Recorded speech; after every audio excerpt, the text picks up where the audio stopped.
Welcome to Mystical Threads, episode 87. I'm your host, Dr. Marcus Chen. And I'm Dr. Aisha Patel.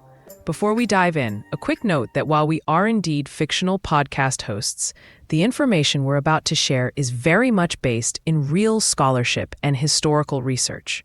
That's right. Though we may not physically exist, our passion for uncovering hidden spiritual connections is very real.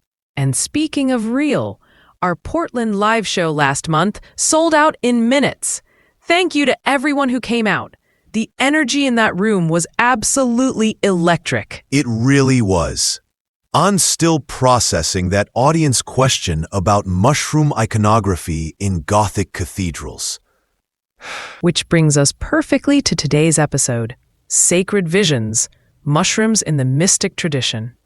We're diving deep into the controversial intersection of psychedelic mushrooms and religious practices throughout history. And we'll be framing much of our discussion around Clark Heinrich's groundbreaking work, Magic Mushrooms in Religion and Alchemy, a text that sent shockwaves through both academic and spiritual communities when it was published. Now, while there's currently a renaissance in psychedelic research happening in 2025, our focus today is primarily historical, looking at how these powerful substances have shaped religious experiences and symbolism across millennia. What's fascinating here is just how widespread mushroom use appears to be across ancient cultures. From Siberian shamans to Mesoamerican priests, these weren't just recreational substances. They were gateways to the divine. Absolutely. The archaeological record is filled with mushroom iconography in religious contexts. Stone mushroom effigies dating back thousands of years have been found throughout Central America. Ancient rock art in Algeria and Spain appears to depict mushroom-headed shamanic figures. Even in India, we see references to a divine substance called soma that many scholars believe was likely a psychoactive mushroom. And I think it's important for our listeners to understand the distinction between the terms hallucinogen and entheogen. Aisha, could you break that down? Gladly. Hallucinogen implies seeing things that aren't there, hallucinations. But entheogen literally means generating the divine within. It's a term that acknowledges these substances' role in facilitating genuine spiritual experiences rather than mere hallucinations. The terminology shift recognizes that these experiences were, and still are, considered profoundly real and meaningful by those who have them. And there are primarily two types of mushrooms we're discussing today, right? Yes, Amanita muscaria, the iconic red and white spotted mushroom often called fly agaric, and the various species containing psilocybin, often called magic mushrooms. They have quite different effects and histories of use. During my fieldwork with indigenous communities in Mexico, I observed psilocybin mushroom ceremonies that have continued unbroken for centuries, if not millennia. Which brings us to Heinrich's controversial thesis. He argues that references to these mushrooms, particularly Amanita muscaria, are hidden throughout religious iconography, texts, and rituals, hiding in plain sight, so to speak. What most people don't realize is just how compelling some of this evidence is.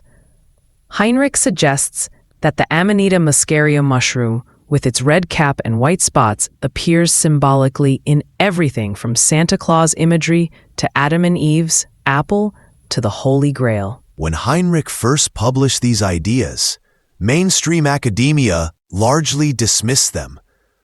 But why was that? Well, suggesting that foundational religious experiences might have been facilitated by psychoactive substances doesn't exactly endear you to traditional religious institutions or conservative academics. It challenges the notion that mystical revelations come solely through prayer, meditation, or divine grace. What most people don't realize is that throughout history, various cultures have recognized the role of these substances in spiritual experiences, yet they were systematically dismissed. But why was that? because it threatened the established order and understanding of the divine. One of Heinrich's most provocative claims involves early Christianity. He points to the red and white color symbolism in Christian art, the shape of certain religious objects, and even analyzes the language used in religious texts to suggest connections to Amanita muscaria. And while I think some of Heinrich's specific claims stretch the evidence, like his interpretation of certain biblical passages, recent archaeological discoveries have actually supported some of his broader arguments.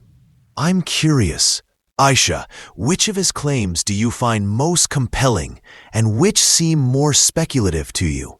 His analysis of alchemical texts and imagery is quite convincing. The color progression in alchemy, black, white, red, corresponds remarkably well to the stages of Amanita preparation and experience. But some of his biblical interpretations feel like they're reaching a bit too far for comfort. Speaking of alchemy, we should probably explain what that tradition actually was for listeners who might not be familiar. Alchemy wasn't just about turning lead into gold, though that's the popular conception. It was a sophisticated spiritual tradition that used chemical processes as metaphors for inner transformation. The true gold alchemists sought was spiritual enlightenment. And what's truly remarkable is how the language alchemists used to describe their experiences parallels descriptions of psychedelic mushroom journeys. The dissolution of the ego, the death and rebirth cycle, the experience of universal consciousness, these are common to both traditions. The Philosopher's Stone, that legendary substance said to transform base metals into gold, has been interpreted by Heinrich and others as a metaphorical reference to entheogenic substances, particularly the Amanita mushroom. A color symbolism is particularly striking. The red and white of the Amanita muscaria appear repeatedly in alchemical illustrations. And as we discussed in our episode on Jung's Red Book, these same colors appear prominently in his visionary illustrations. Before we continue, I'd like to take a quick moment to thank our sponsor. This episode is sponsored by Mind Studio, a fascinating platform with hundreds of free, ready-to-use, and easily customizable AI agents to help you get things done.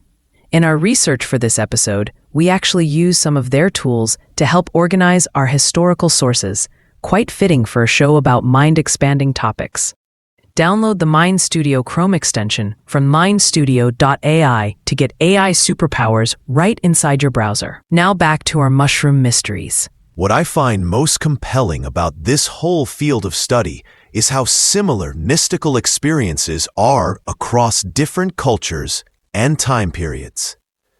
Whether we're looking at shamanic journeys, Buddhist enlightenment experiences, Christian mysticism, or modern psychedelic reports, certain core elements remain consistent. The fascinating contradiction here is that these experiences feel utterly unique and personal to the individual having them, yet they follow recognizable patterns across cultures. The sense of unity with all existence, transcendence of time and space, encounter with sentient entities or divine presences, geometric visual patterns. These appear consistently, whether in medieval mystics' accounts or contemporary trip reports. And the contexts for these experiences vary dramatically.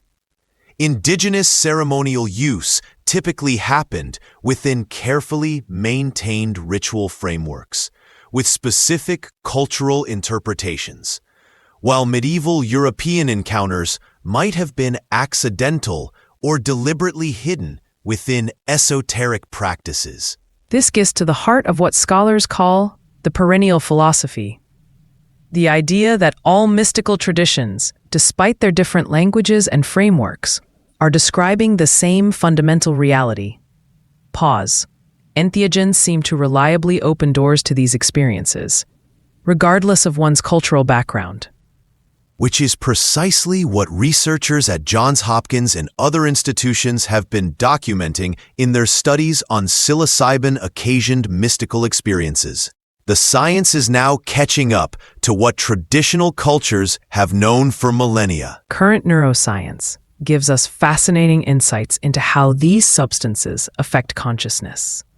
Psilocybin, for instance, reduces activity in what's called the default mode network, brain regions involved in our sense of self. This reduction correlates with the experience of ego dissolution and unity consciousness that mystics have described for centuries.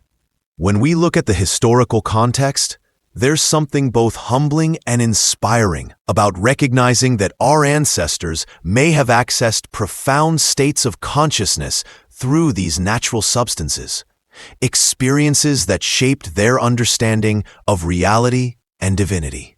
And yet we must approach this research ethically. These plants and fungi are sacred to many cultures, and their study should be conducted with deep respect for traditional knowledge and practices. Absolutely. And with the changing legal landscape around psychedelic research in 2025, there's a responsibility to ensure that the wisdom of traditional contexts isn't lost in the rush toward medicalization and commercialization. The concept of set and setting, one's mindset and physical social environment, has been recognized as crucial by both traditional cultures and modern researchers. These aren't substances to be taken casually. They're powerful tools for exploring consciousness that demand respect and careful contextualization. What's particularly interesting is how ancient wisdom might inform modern therapeutic applications. The ritual container, the presence of experienced guides, the careful preparation and integration. These elements of traditional practice are being incorporated into contemporary protocols. To bring our discussion full circle, Heinrich's work reminds us that the boundary between science and spirituality, between chemistry and mysticism, may be much more permeable than our modern minds typically allow. These mushrooms have potentially been mediating human spiritual experiences for thousands of years, a living connection to our ancestral past. There's something deeply moving about that continuity. The idea that humans throughout time have sought transcendence, connection to something greater than themselves. Whether through meditation, prayer, fasting, or entheogens, this quest seems fundamental to the human experience. And while we may never know with absolute certainty the extent to which entheogens shaped our religious traditions, the evidence Heinrich and others have assembled certainly gives us pause. It invites us to look at familiar religious symbolism with fresh eyes and an open mind. We're excited to announce that next week's episode will feature an interview with Dr. Elena Ramirez, a leading archaeoethnobotanist who's been documenting psychoactive plant use in pre-Columbian artifacts. And for our Patreon supporters, we've just uploaded an exclusive deep dive into Clark Heinrich's personal journey, how a mushroom experience in the 1970s led him to decades of scholarly investigation. You'll find that at patreon.com/mysticalthreads. Our next regular episode will explore the divine feminine in Gnostic traditions, another fascinating thread in the tapestry of hidden spiritual history. Until then, keep questioning, keep exploring, and remember that the most profound mysteries might be hiding in plain sight. This has been Mystical Threads. I'm Dr. Marcus Chen. And I'm Dr. Aisha Patel. Thank you for listening.